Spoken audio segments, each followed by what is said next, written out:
Hey ho Pop Gengs!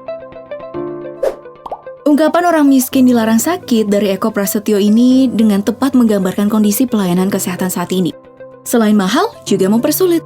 Tapi ada juga nih beberapa dokter yang melakukan aksi tak biasa kepada pasiennya. Berikut, dokter gila di jalan kemanusiaan. Namun sebelum menyimak, silahkan subscribe dan aktifkan lonceng notifikasimu ya, agar bersama kita terus berbagi info menarik dari Daftar Populer.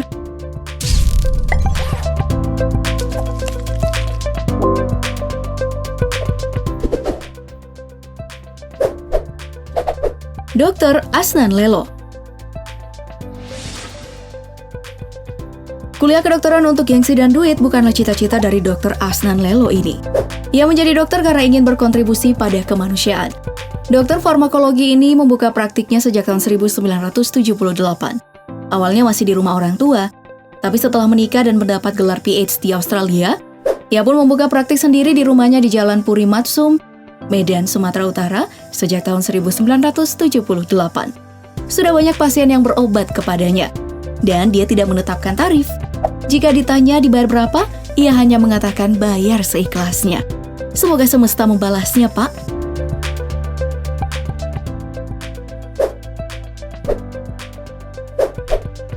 Dr. Mangku Sitepu. Cerita berbeda dialami sama Dr. Mangku Sitepu nih, dokter hewan asal Karo.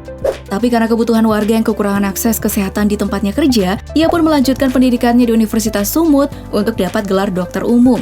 Nah, setelah itu, bersama 3 rekannya pada tahun 1995, ia pun membangun Poliklinik Pertama Bakti Sosial Kesehatan cabang Saint Tarcisius di Barito, Jakarta Selatan, dan membuka cabang di Kebayoran Lama. Pelayanannya gratis walaupun kadang dibayar Rp10.000. Ia dan keluarga sendiri hidup dari uang pensiunan. Wah, sehat-sehat terus ya, Pak.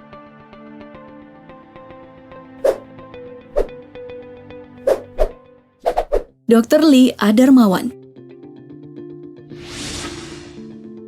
Pendiri Yayasan Dr. Share ini dikenal dengan sebutan dokter gila. Di tahun 2008 ya, dia itu menjual rumah, lalu membeli kapal bekas pengangkut semen untuk disulap menjadi rumah sakit apung. Nah, kala itu, ia hanya ditemani 1 perawat. Sekarang udah ada sekitar 200 relawan dari dokter umum, dokter spesialis, perawat, apoteker, jurnalis, bidan, guru, dan lain-lain. Kapalnya pun bertambah. RSA Dr. Lee Darmawan, RSA Nusa Waluya 1, dan RSA Nusa Waluya 2. Semuanya gratis. Nah, karena pengoperasian kapal ini tidak murah, lewat yayasannya nih Dr. Lee mengandalkan donasi dan sponsor dari berbagai pihak. Ia juga membuka penggalangan dana lewat link kitabisa.com. Kalau kamu jadi dokter, jangan memeras orang kecil. Mereka akan bayar kamu, tapi mereka menangis di rumah karena mereka tidak punya uang untuk beli beras. Dr. Dian. Yang dialami dari Dr. Dian Agung Anggreni di Malang memang unik. Dia ini memberikan layanan kesehatan dengan bayaran semampunya, bahkan seringkali berupa sayur, hewan ternak, dan hasil bumi lainnya. Ia juga memberikan layanan gratis bagi beberapa kategori, yakni bagi pasien miskin, pasien dengan HIV/AIDS, pasien TBC, pasien difabel, dan pasien gangguan jiwa. Ia beranggapan bahwa berbagi tidak akan membuatnya miskin, asalkan ia masih sehat. Amin.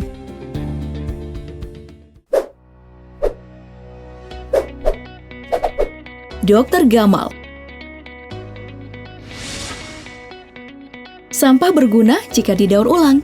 Nilai itulah yang mengembangkan ide klinik asuransi sampah di kota Malang ini. Ide ini dikembangkan oleh Dr. Gamal Albin Said. Dan di klinik ini, warga yang tak mampu cukup menyerahkan sampah yang dihargai dengan Rp10.000 dan akan menjadi anggota klinik asuransi sampah atau KAS. Di bawah perusahaan Indonesia Medica miliknya, sampah tersebut akan didaur ulang menjadi dana segar yang akan dipakai menjadi asuransi kesehatan bagi warga tidak mampu. Nah, pria kelahiran 1989 ini mendapatkan penghargaan The Prince of Wales Young Sustainability Entrepreneur atas pengembangan wirausahanya. Wah, semoga kakak dokter selalu sehat juga ya.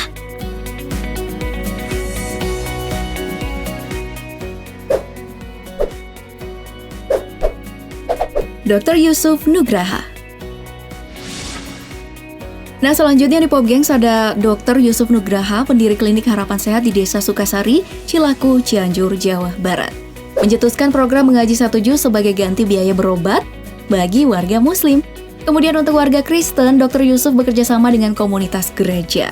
Dan ada juga nih program penukaran 10 botol plastik bekas yang dihargai dengan 1 voucher pengobatan gratis. Awalnya, ia menggratiskan biaya kesehatan. Namun warga tetap membayar 1.000 hingga 10.000 rupiah.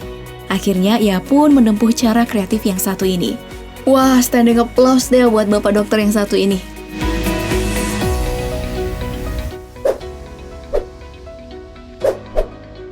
Dr. Lo Xiaoging. Pengobatan gratis untuk semua adalah slogan Dr. Lo Xiaoging ini.